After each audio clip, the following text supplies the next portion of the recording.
안녕하십니까. 지식산업센터 전문기업 지산엔 박희성 대표입니다.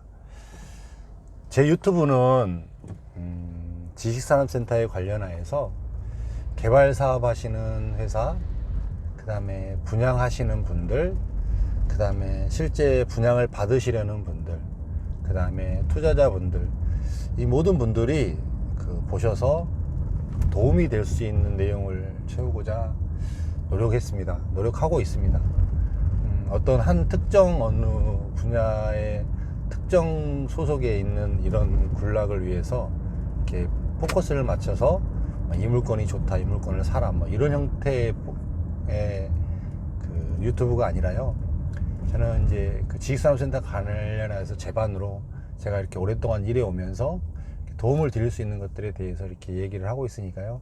좀 포커스가 들으시면서 약간 나하고 맞지 않는 포커스다라고 이렇게 생각을 하시더라도 그냥 들어두시고 그냥 이렇게 이해하시다 보시면 전체적인 맥락이 보일 수 있으니까요. 좀 맞지 않더라도 잘 들어주시면 좋겠습니다. 이번 시간에는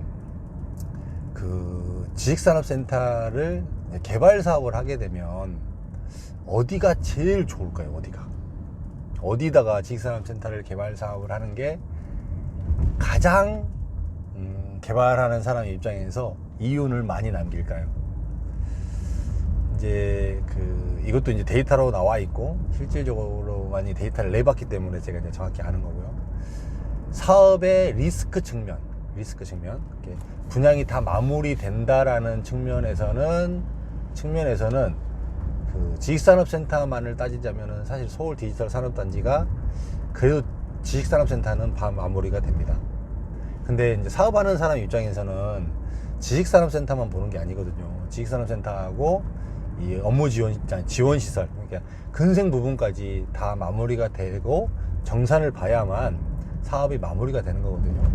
근데 이제 일반적으로는 잘 모르시는데, 일반 사람들은 잘 모르시는데, 지식산업센터가 비율이 산단 지역이 지식산업센터가 8이고 지원시설이 2입니다.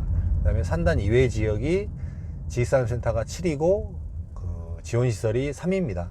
근데 7대3, 8대2의 비율인데, 이게 이제 실질적으로 매출로 나눠봤을 때 8대2임에도 불구하고 매출로 포지션을 봤을 때는 얼마인지, 그 다음에 이외의 지역이 7대3인데 매출로 봤을 때 얼마인지를 한번 따져봐야 되거든요. 이 산업단지 안의 지역을 이제 데이터 내본 결과 실질적으로 비율은 8대2인데 이게 이제 매출로 봤을 때 지식산업센터의 전체 분양가하고 지원시설에 대한 전체 분양가가 봤을 때 산업단지 지역 같은 경우는 구조적으로 비율은 8대2인데 분양가로 따졌을 때는 7대3 정도 됩니다. 7대3. 그러니까 근생 부분이 가격이 좀 높으니까 조금 비율이 올라갔죠. 근데 산업단지 이외의 지역 같은 경우는 이제 많게는 이제 거의 한 5대5 가까이 근접하는 데들도 있습니다. 이제 만약에 이제 금방 말씀드렸듯이 5대5 가까이 상가 부분하고 상가 근생 부분하고 지식산업센터 부분이 5대5로 간다라는 것은 지식산업센터는 가격을 뭐 특별하게 완전히 많이 올릴 수도 없고 완전히 많이 내릴 수도 없습니다. 시장 가격으로 가야 됩니다. 시장 가격에서 많이 차이가 나봐야 뭐 한 10% 20% 차이입니다. 근데 이 근생 가격을 많이 받을 수 있다라고 한다면 이 사업에서는 어마어마한 메리트로 작용합니다. 이거에 가장 큰 수혜를 입은 곳이 어디냐면 문정지구였습니다. 문정지구의 지식산업센터가 이거에 가장 큰 수혜를 입었는데 왜 그랬냐면요. 문정지구가 분양을 할 당시에 위례신도시가 같이 분양을 했습니다. 같이. 위례신도시 안에서 상가들 분양하고 아파트 분양하고 일반 건물들 분양하고 막 이렇게 분양을 하면서 상가 가격이 굉장히 높았습니다. 상가 가격이 굉장히 높았습니다. 그래서 이곳에서 영업하는 사람들이 어마어마하게 많았습니다. 이런 영향이 쉽게 얘기하면 이 위례 신도시의 이 그 상가 가격이 너무 높게 형성이 되다 보니까 실질적으로 문정지구 안에 있는 지식산업센터에는 원래는 그 가격이 아니어야 되는데 그 가격으로 똑같이 같이 설계가 들어가서 같이 판매를 했던 겁니다. 더더군다나 지식산업센터는 주거도 같이 갈 수 있고 그 주거도 그 주변에서 올 수 있고 뭐 회사들이 크다라는 이 어필하고 장점이 많아서 이게 이 근생이 가격이 어마어마하게 높은 가격으로 책정을 해서 분양이 한 방에 다 끝나버렸습니다. 제가 봤을 때는 지식산업센터 개발 역사상 가장 이윤이 많이 남은 지역은 문정동입니다. 그 다음에 한 군데가 더 있습니다. 한 군데가 더 있는데 사실은 이제 여기도 본정동에서 시행을 했던 회사가 여기도 이제 같이 시행을 한 케이스인데 어차피 같은 맥락이라고 보시면 되는데 가장 핫했던 그 광명역의 GIDC 광명역 지식산업센터입니다. 연면적 한 8만 평 가까이 됐죠. 이제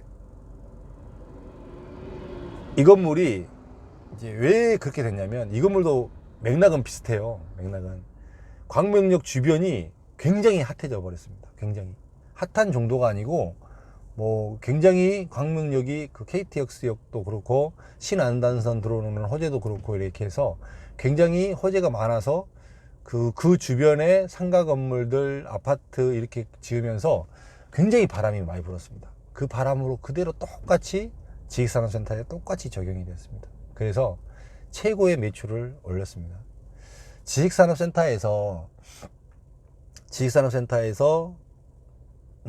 가장 좋은 부지를 선택을 하라고 하면 토지값을 좀 더 지더라도 근생이 팔릴 수 있을 만한 부지, 이 부지를 선택하는 게 가장 좋습니다.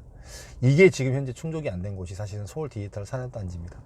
서울 디지털 산업단지 안에 모든 부지들이 거의 대부분 기존에 그 먼저 초이스에서 그 시행을 했던 대형 토지들은 다 빠지고 이제 작은 토지들만 남아버렸거든요. 거의 대부분 1000평짜리 토지들입니다. 그 다음에 서울 디지털 산업단지 안에는 이제 그 산업단지가 굉장히 길게 형성이 되어 있잖아요.